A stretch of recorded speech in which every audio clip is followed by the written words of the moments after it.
안녕하세요. 64살의 여자입니다. 얼마 전 꿈에도 상상 못했던 무시무시한 일을 겪어 그 일을 얘기하고자 이렇게 사연을 보냅니다. 저는 학교 선생님을 하는 남편을 두고 평생 가정적으로 살았답니다. 먹고 사는데 큰 문제는 없었지만 또 그렇다고 넘치진 않았어요. 그러다 IMF 때 사업을 하던 시댁 쪽이 쓰러지게 되면서 보증을 선 저희 부부도 빈털터리가 되었습니다. 당장 살고 있던 집도 경매를 넘어가게 되자 갈 곳 없던 남편과 저는 고등학생 아들을 데리고 월 20 단칸방으로 들어가게 되었어요.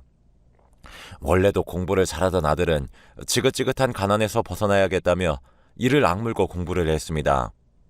그 시절을 생각하면 웃음보다 눈물 먼저 나네요. 저희 부부와 함께 쓰는 방에서 아들은 한쪽 구석에 이불을 뒤집어 쓰고 스탠드를 켠 채 밤늦도록 공부를 했어요. 다니던 학교에도 사정을 말하고 쉬는 시간에 강의실을 청소하는 걸로 학원비를 대체했습니다. 그때는 저도 여기저기 일을 다니느라 미처 생각하지 못했는데 이제와 생각하면 당시 사춘기였던 아들은 그런 상황이 부끄러울 법도 한데 잘 이겨내 주었네요.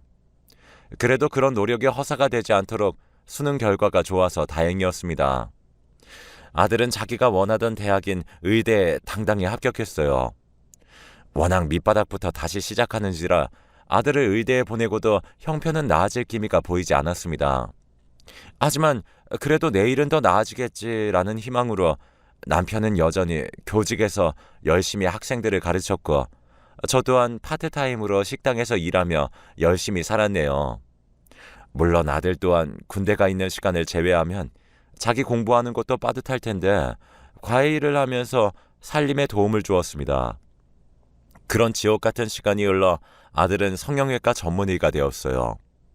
실력이 좋아서 서울 강남 한복판에서도 꽤 유명한 병원에 스카우트 되었고 그때부터는 살림살이가 눈에 띄게 좋아졌습니다. 이때도 저는 식당 일을 계속하고 있었는데 아들은 저에게 이제 그만 식당 일은 관두고 편하게 살라고 했었네요.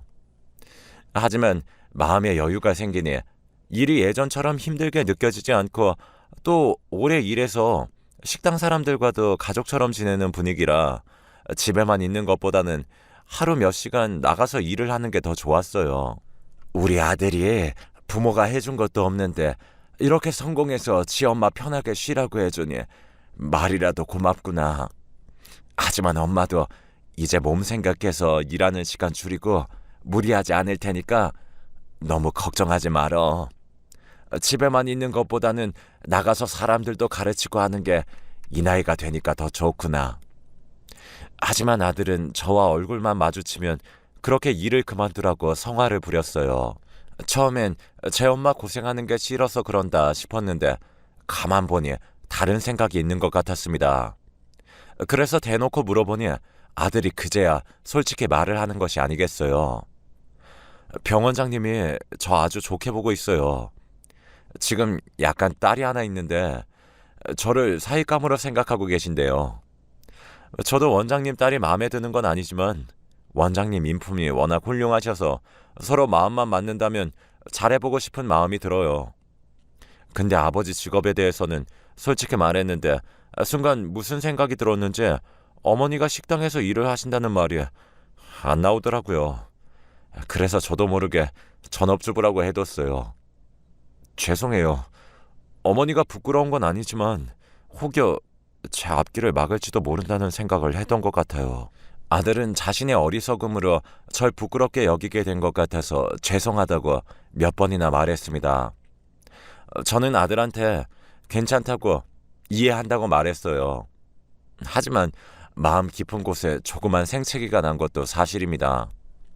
그 후 저는 혹여 제 일이 아들 앞길에 걸림돌이 될지도 모른다는 생각으로 일을 그만뒀어요. 처음 일을 그만두고서는 뭘 해야 할지 모르겠어서 멍하니 앉아있기도 했습니다. 그때 많은 생각을 했었는데 나중에 남편이 정년이 되면 지금 내가 느끼는 상실감보다 훨씬 큰 상실감을 맛보겠구나 하는 생각을 많이 했어요. 그래도 사람은 적응의 동물인지라 얼마 뒤엔 문화센터도 다니면서 새로운 생활을 시작할 수 있었습니다. 그리고 얼마 뒤에 아들은 병원장 딸이 한국으로 들어왔고 조심스럽게 만남을 이어가고 있다는 얘기를 들려주었어요. 남편은 일밖에 모르는 아들이 연애를 한다니 마냥 기뻐했지만 저는 이전에 식당 일로 인한 상처가 다 아물지 않았기 때문이었는지 조심스러운 마음이 더 컸습니다. 하지만 며느리를 보고 난 후엔 어디서 저렇게 예쁜 아이가 나타났나 싶은 마음에 닫혔던 마음이 활짝 열렸네요.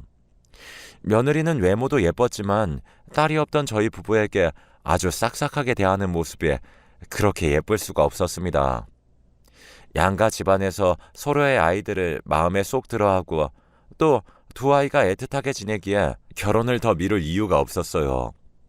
그래서 양가 집안은 서둘러 상견례 날을 잡았습니다. 상견례를 하기 전부터 사돈댁에선 제 아들이 무척이나 마음에 들었는지 아들을 통해 저희 부부에게 금전적인 부분에 대해선 완전히 자신들이 준비할 수 있게 해달라고 했어요. 고마우면서도 불편한 마음이 컸지만 이 또한 나중에 아들을 통해 들으니 큰 병원을 하는 입장에서 여러 가지 외부 시선을 신경 쓰지 않을 수 없는 처지였기 때문이라더군요. 사돈댁 입장에서 괜히 몇 푼 아끼려고 저희 쪽에 맡겨두었다가 사람들이 손가락질할까봐 마음에 걸렸나 봅니다. 남편이나 저나 평생 평범한 월급쟁이로 살아 친히 그 마음을 알겠냐마는 병원도 어찌 보면 사업이라고 봐야 하니 외부 시선이 중요하구나 여기고 그냥 넘어갔습니다. 하지만 시작부터 너무 기운 결혼이다 보니 막상 상견례 날이 되어 사돈 내외를 만나러 가려는데 저희 부부의 모습이 그렇게 초라해 보일 수 없었네요. 남편의 다 낡아해진 양복을 보는데 미처 옷 한 벌 사두지 않은 제 무심함에 너무 화가 났습니다. 물론 남편뿐만이 아니라 제가 갖춰 입으려던 옷 또한 낡아 빠지긴 마찬가지였죠. 약속 시간이 다가오니 어디 가서 사 입을 수도 없고 초라하지만 있는 대로 입고 가자고 결론이 났었네요. 그런데 무심하기로는 저를 꼭 빼다 박은 아들놈이 저희 집에 오면서 부부의 옷을 사가지고 온 것이 아니겠습니까? 아들이 사온 옷은 한눈에 봐도 비싸 보이더군요. 제 생전 처음으로 그렇게 고운 옷을 입었습니다. 겉모습은 항상 아무것도 아니라고 여겼던 저지만 거울에 비친 제 모습을 보니 어깨가 당당하게 펴지는 기분이었어요. 남편도 생전 가져본 적 없는 고급 양복과 구두에 기분이 좋은 것 같았습니다. 그렇게 저희 부부는 아들의 도움으로 아주 멋지게 차려입고 상견례 장소로 향했어요.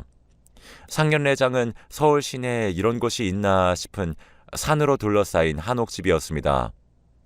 주변 경관이 빼어나게 아름답고 아는 사람이 아니라면 찾아오지도 못할 그런 곳에 있었죠. 어쩐지 저희 부부가 상견례장으로 바로 가겠다고 했을 때 아들이 그랬거든요. 거긴 차 없으면 못 와요. 택시 타도 입구 쪽에서 들어오지 못해서 자차 이용해서 가는 게 제일 나아요. 직접 와보니 아들이 그렇게 말한 이유를 알겠더군요. 저 밑에서부터 예약된 차량이 아니면 아예 접근부터 못하는 그런 곳이었습니다.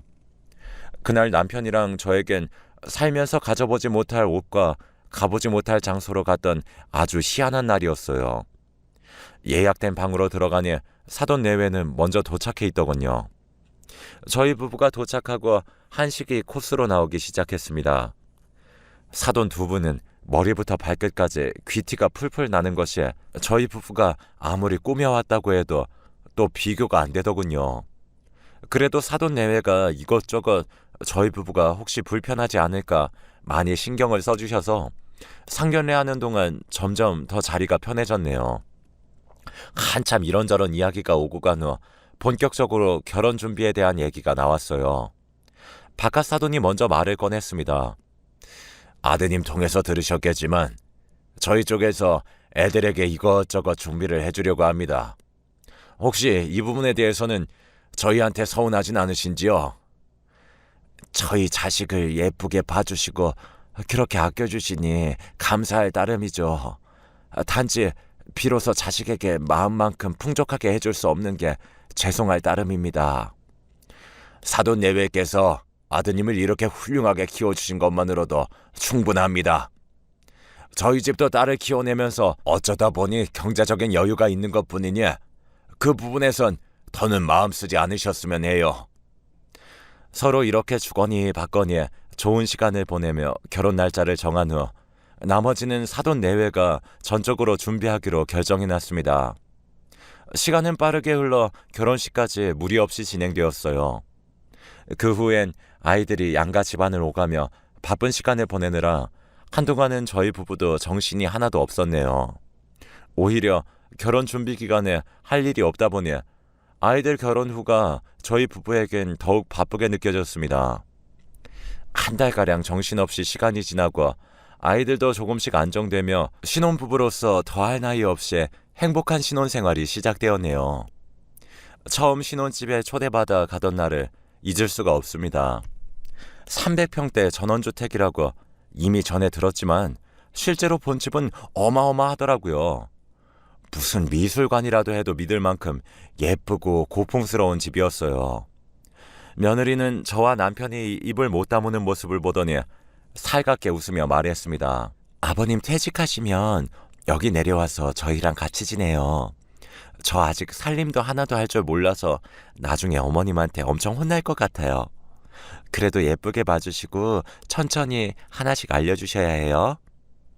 말이라도 저리 해주니 어찌나 예쁘던지요. 그날에는 아이들과 맛있게 밥을 먹고 하루 잠까지 자고 다음날 집으로 돌아왔네요.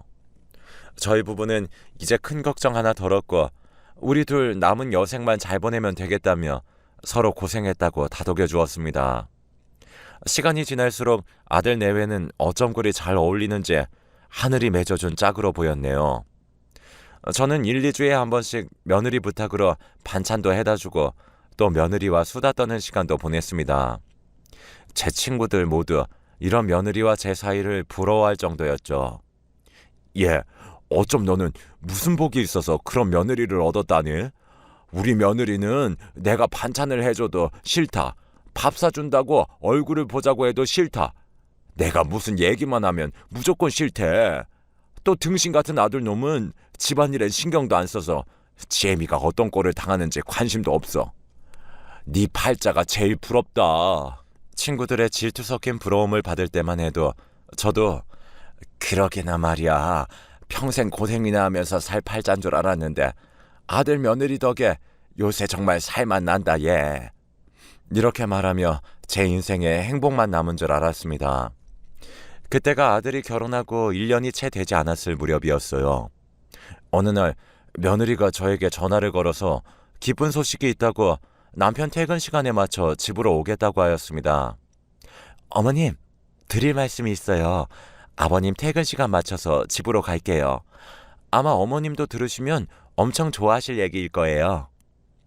며느리가 뭐라고 딱 말을 해준 건 아니지만 그동안 가족 모두가 두 아이의 이세 소식을 기다리고 있었기 때문에 대충 기쁜 소식이 무엇인지 짐작을 할 수 있었어요.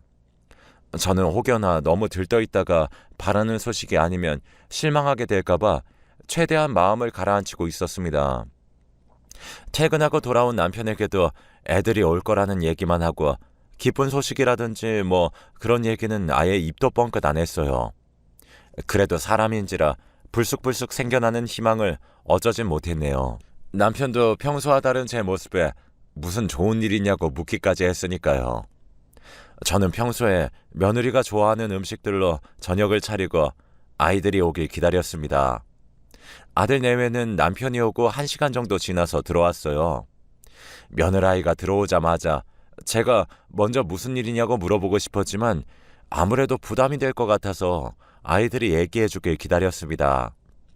아들과 며느리는 이런 제 마음을 알았는지 음식이 차려진 주방으로 가기도 전에 할 이야기가 있다고 하더군요. 그리고는 아들이 먼저 조심스럽게 말을 꺼냈습니다. 두 분 이제 할머니 할아버지 되시는 거예요. 남편과 저는 너무 기뻐서 어린아이처럼 소리를 지르고 말하네요. 아들도 기쁨을 감추지 못하는 얼굴이었습니다. 하지만 며느리는 아까 전화 통화할 때 밝은 목소리와는 달리 표정이 그리 좋지 않았어요. 아무래도 호르몬 영향으로 감정 기복이 심해진 것 아닌가 싶었죠. 그때부터 저는 며느리를 더 살뜰히 보살피기 시작했습니다. 물론 혹시나 저의 이런 행동들이 부담이 되지 않을까 조심하면서요. 아무튼 그날은 무슨 얘기를 하더라도 결국 태어날 아기 얘기로 이어질 만큼 가족 모두 들떠 있었습니다. 저녁을 먹고 아들과 며느리는 저희 집에서 자고 가겠다고 하더군요. 평소에는 차로 30분 거리라서 늦게라도 집에 가곤 했는데 그날은 자고 간다기에 아들에게 웬일이냐고까지 물었네요. 아들이 웬일이야? 여기서 자면 잠 설친다고 맨날 집에 간다더니 말이야. 요새 10시만 되면 정신없이 잠에 들더라고. 그래도 운전해서 가야 하는데 괜히 신경 쓰여서 그냥 편하게 자고 가는 게 나을 것 같아서. 어디 몸이 안 좋은 건 아니고 네가 의사니 나보다 잘 알겠지만 사람 몸에 갑자기 변화가 온다는 건 몸에서 무슨 일이 있다고 봐야 하는 거야. 병 키우지 말고 미리미리 원인을 찾아야 한다. 엄마 말 무슨 말인지 알지? 저는 아들이 갑자기 잠이 많아졌다는 말에 괜히 걱정이 되었어요. 그날 이후로 저는 아들과 며느리 두 아이가 물가에 내놓은 아이들 마냥 걱정이 되었습니다. 제가 이런 마음을 비추니 며느리가 먼저 그럼 신혼집에서 잠깐이라도 생활하며 돌봐주는 건 어떻겠냐고 묻더군요.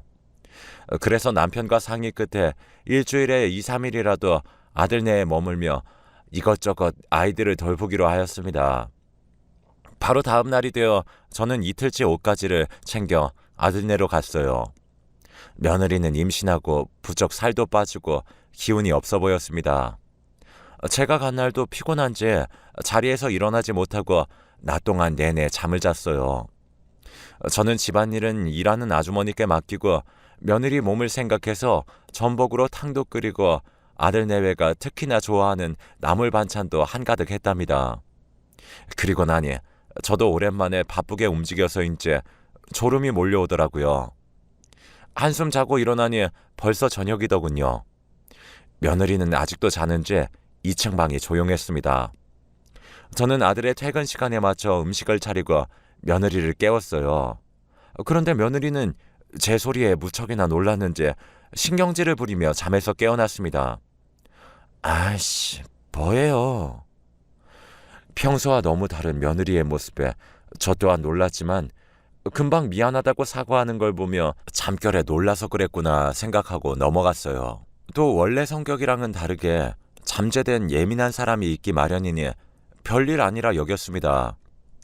하지만 제가 그 집에서 지내는 일이 예전보다 많아지다 보니 잠잘 때가 아니라도 그런 예민한 모습을 간혹 보게 되었어요.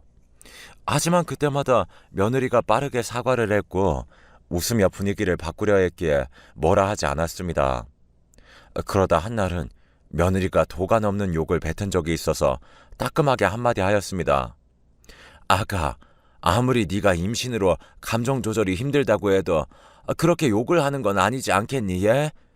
다른 때도 욕이라면 자신의 인성을 깎아내리는 짓인데 하물며 네 아이를 품고 있는 때니까 그 부분은 더욱 조심하도록 하거라. 제 말에 며느리가 두 눈이 빨개진 채 울기에 저는 그 후엔 충분히 달래주었어요. 하지만 그 후엔 혹여 제가 집에 드나드는 것이 싫어서 며느리가 저러는 건가 싶었습니다. 그래서 가능하면 제가 가지 않고 퇴근하는 아들에게 집으로 들러 반찬을 가져가라고 하며 거리를 두기 위해 노력했어요. 그런데 또 며느리는 자기 나름으로 제가 가는 횟수가 줄어드니 마음이 쓰였나 봐요. 하루는 전화를 해서 저에게 보고 싶다 어쩌다 얘기를 하며 시간 될 때 오라고 하는 것이 아니겠어요. 그래서 그날 음식을 준비해서 아들네외 집으로 갔습니다. 원래 생각으로는 일찍 가서 며느리 얼굴 잠깐 보고 반찬만 주고 오는 거였어요. 그런데 반찬하는 시간이 생각보다 길어지며 좀 느지막이 도착하게 되었습니다. 괜히 며느리 눈치가 보여서 반찬만 주고 돌아가려고 했지만 자고 다음날 가라는 아들과 며느리의 말에 그렇게 하기로 했어요. 아들은 저번에 얘기했듯 10시가 되니 꾸벅꾸벅 졸기 시작했습니다. 며느리와 제가 들어가서 자라고 했더니 아들은 겨우 몸을 일으켜 방으로 들어가더라고요. 그리고 저는 조금 있으니 잠이 몰려오기 시작했어요. 나이가 들어선지 잠이 줄어서 늦게 자고 일찍 일어나는 생활이 반복되고 있었기에 오히려 일찍부터 졸리니 잘 됐다 싶었습니다. 며느리에게 먼저 자겠다고 이야기하고 방으로 들어갔어요. 그런데 한참 자고 있는데 방문이 끽 열렸다 닫히는 소리가 들렸고 원래 잠기가 밝았던 저는 그 소리에 잠이 깨고 말았습니다. 자리에서 일어나 무슨 일 있나 나가보려는데 방문 밖에서 며느리의 목소리가 들려왔습니다. 처음에는 저한테 무슨 얘기를 하나 싶었는데 가만 들어보니 통화 중인 것 같았어요. 저는 문손잡이를 놓고 다시 자리에 누웠습니다. 괜히 저 때문에 며느리가 사생활도 없이 불편해질까봐 그랬죠. 그런데 다시 자려고 누워도 잠이 오지 않았습니다. 또 하필이면 며느리가 제가 자는 방이 있는 2층 거실에서 통화를 하는데 가끔씩 크게 웃는 바람에 잠은 더욱더 달아났어요. 시계를 보니 새벽 1시가 넘은 시간이더군요. 늦게까지 누구랑 저렇게 통화를 하나 생각하고 있는데 며느리가 1층으로 내려가는 소리가 들렸습니다. 저는 잠도 깬 마당에 텔레비전이라도 볼 겸 방을 나왔어요. 그런데 방을 나서니 며느리의 통화 내용이 아주 생생하게 들리는 게 아니겠어요. 1층 주방에서 통화를 하는 것 같은데 바로 옆에서 얘기하는 것처럼 들렸습니다. 그런데 문제는 며느리의 통화 내용이었습니다. 우리 시엄마한테도 먹였어. 근데 많이 먹은 게 아니라 오늘은 좀 신경 쓰여서 못 나가겠고 내일 남편 재우고 나갈게. 이 말을 듣는데 뭔가 이상하다는 생각이 들었어요. 안 그래도 요즘 들어 부쩍 달라진 며느리가 이상하다고 느끼고 있던 차였기에 저는 당장 핸드폰을 꺼내 동영상을 찍기 시작했습니다. 그리고 발소리를 죽이고 조용히 주방 쪽으로 갔는데 정말 경악할 모습을 목격하고야 말았습니다. 며느리는 계속 통화 중인 상태로 제가 가져온 반찬을 꺼내 흰 가루를 섞고 있었습니다. 여기까지 동영상으로 촬영한 저는 손발이 떨려서 도저히 가만히 있을 수 없었습니다. 하지만 며느리에게 들킬까 두려워 엉금엉금 기어 2층으로 올라갔고 아들이 자고 있는 방으로 들어갔어요. 저는 조용히 아들을 깨우기 시작했습니다. 하지만 아들은 약기운 때문인지 쉽게 일어나지 못했어요. 아들, 일어나봐. 지금 큰일 난 것 같다. 눈 좀 떠봐. 끈질기게 아들을 흔들어 깨우니 그래도 겨우 일어나더군요. 저는 아들에게 자초지종은 나중에 설명할 테니 우선은 집을 나가자고 했습니다. 아들은 영문도 모르고 제가 서둘러 말하니 주섬주섬 옷을 챙겨 입기 시작했어요. 저는 그 사이 방을 나와서 일부러 며느리가 들을 수 있게 큰 소리로 말했습니다. 네 아버지가 지금 몸이 많이 안 좋으시다고 하는구나. 지금 집에 가봐야 할 것 같은데 아들, 운전할 수 있겠어? 항상 영민했던 아들은 제 말 속에 분명 다른 뜻이 있다는 걸 한눈에 눈치채고는 일단 나가자고 하였습니다. 며느리도 그 소리에 뛰어와서 아버님이 어디가 안 좋냐, 자신과 함께 가는 게 낫지 않겠냐, 이런 소리를 하였어요. 저는 며느리에겐 집에서 쉬라고 하였습니다. 지금 밤도 늦었는데 임신한 몸으로 무리하지 않는 게 좋을 것 같구나. 우리가 가서 상황 보고 연락 줄 테니 너는 걱정 말고 집에서 쉬고 있거라. 며느리도 제 말에 수긍해서 저는 아들만 데리고 그 집을 나올 수 있었습니다. 아들은 그 소란에 잠이 전부 깬 상태라 다행히 운전을 할 수 있었고 저희는 무사히 집으로 도착할 수 있었어요. 집에 도착한 저는 지체 없이 촬영한 동영상을 보여주었습니다. 함께 보던 남편과 아들은 할 말을 잃고 망연자실한 표정이더군요. 너무나 믿고 있던 며느리였기에 바람을 암시하는 통화 내용과 또 정체를 알 수 없는 흰 가루를 아들에게 먹여왔다는 사실이 고통으로 다가왔죠. 저는 아들에게 길게 산 것도 아니니 이쯤에서 이혼하는 게 어떨지 물었어요. 아들, 나도 내 며느리를 참 예뻐하지만 가만 보니 애가 그 본성을 감추고 우릴 대했던 것 같구나. 이대로 계속 같이 사는 게 무슨 의미가 있을까 싶단다. 제 말에 남편과 아들 모두 동의했습니다. 하지만 아들은 그렇게 말하더군요. 하지만 이렇게 증거가 미비한 상태로 이혼을 진행할 순 없어요. 일단 모른 척 증거를 좀 더 모을게요. 그때까지만 조금 기다려주세요. 다음 날이 되어 아들은 아무 일 없는 척 집으로 돌아갔고 그때부터 저는 반찬을 해서 2통에 나눠 담았습니다. 하나는 며느리에게 건네주었고 다른 하나는 며느리 몰래 아들에게 주었습니다. 며느리가 또다시 정체 모를 흰가루를 섞을 걸 대비해서였죠. 얼마 뒤에 아들이 퇴근 후 바로 저희 집으로 와서 이야기를 꺼냈습니다. 아내가 주는 음식이랑 어머니가 저한테 따로 주신 반찬을 몰래 바꿔치기 하고 먹었더니 갑자기 잠드는 일이 없었어요. 그래서 밤에 몰래 아내 통화 내용을 녹음했는데 역시나 우리가 생각한 것처럼 저 몰래 다른 남자를 만나고 있더군요. 아내 블랙박스를 확인하니 그 남자와 함께 있던 증거도 충분히 나왔어요. 또 아내가 가지고 있던 흰 가루는 수면제 성분이었고요. 증거는 모두 모았고 내일 장인어른께도 이 부분에 대해서 전부 이야기하고 이혼을 요구할 생각이에요. 저희 가족은 아들이 녹음한 며느리의 통화 내용을 들었습니다. 며느리는 저희 가족에 분명 불만이었는지 한참 욕지거리를 섞어 저희 가족을 욕하고 또 상대방 남자에게 사랑한다는 말도 했었습니다. 하지만 이 중 가장 충격적인 내용은 따로 있었습니다. 우리 애기도 조금 있으면 태어날 텐데 일단 남편 호적에 올리는 수밖에 없을 것 같아. 불만스럽겠지만 한동안 우리 사이는 이렇게 몰래 만날 수밖에 없어. 아빠가 재산 물려주신다는 명목으로 내건 조건이라 내가 무슨 짓을 하든 모른 척하고 있지만 다른 사람들 시선 때문에 지금 남편이랑 계속 혼인을 유지하는 거잖아. 내 계획은 2, 3년 안에 남편이 바람피도록 유도해서 남편한테 전부 뒤집어 씌우는 거야. 그때까지 우리 둘 다 쥐죽은 듯이 참자. 당신도 내가 빈털터리로 집에 쫓겨나는 거 바라진 않을 거 아니야. 여기까지 이야기를 듣는데 소중한 생명을 가지고 거짓말을 했다는 것이 소름 끼치고 견딜 수 없었습니다. 다음날 우리 가족은 모두 모여 며느리와 사돈 내외를 만나자고 했습니다. 식당에서 만나 바로 말을 꺼내기 어려워 일단은 평상시처럼 행동하며 함께 밥을 먹었어요. 그러다 아들이 먼저 며느리의 바람에 대해 말을 했습니다. 이런 자리에서 말씀드리는 게 편한 건 아니지만 아내가 현재 바람을 피고 있습니다. 다 같이 모인 데서 얘기하고 끝내고 싶어서 이렇게 불렀습니다. 그 말에 며느리와 사돈 내외는 무슨 소리를 하냐고 길길이 날뛰었고 아들은 사본으로 준비해둔 증거들을 모두 보여주었습니다. 그러자 며느리는 갑자기 욕을 하고 자리를 박차고 나갔어요.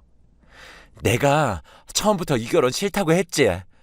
몰라. 난 약속 있으니까 갈 거야.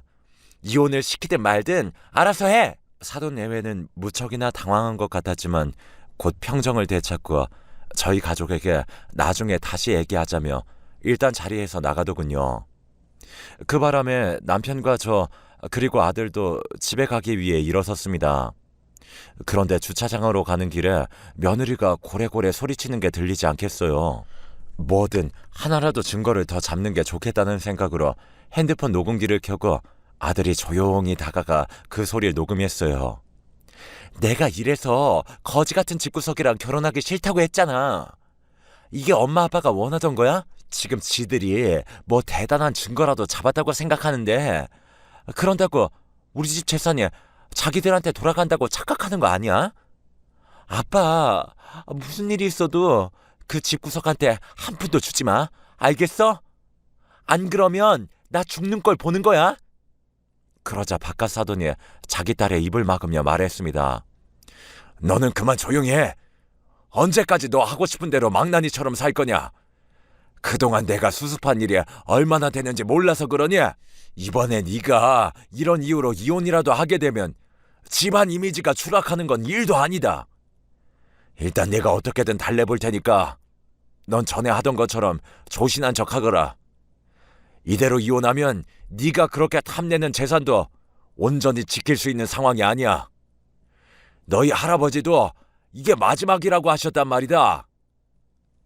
저 상황을 보아하니 망나니 딸 때문에 몇 번이나 집안이 휘청거려서 제 아들을 희생양 삼아 결혼을 시킨 것 같았습니다.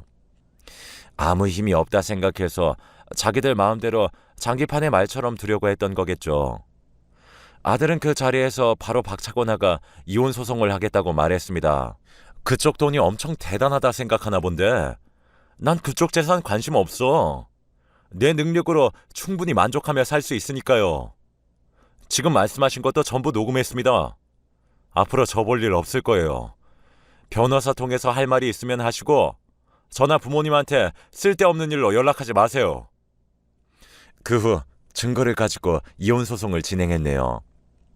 그 와중에도 아들의 장인이란 사람은 돈으로 아들 마음을 돌리려 애를 썼지만 그 부분에 대해서 일제히 받아주지 않았습니다.